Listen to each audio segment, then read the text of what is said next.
How to fix Instagram could not refresh feed error. Let's get started. So for that, first of all, you want to go ahead and simply open up settings. And then you want to go ahead and simply turn on your airplane mode. Wait for about 10 seconds and then turn it off again. This refreshes your phone's network connection and can often fix temporary Instagram loading issue.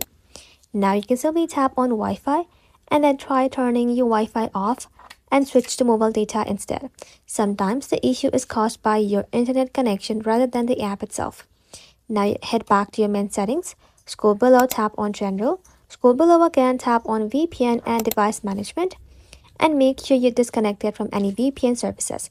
VPN can sometimes interfere with Instagram connection to its server.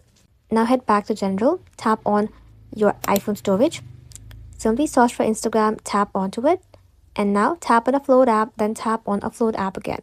Once you've done that, you want to go ahead and simply tap on Reinstall app. And that's it. Thank you all for watching. If this video was helpful, consider subscribing to our channel and liking this video.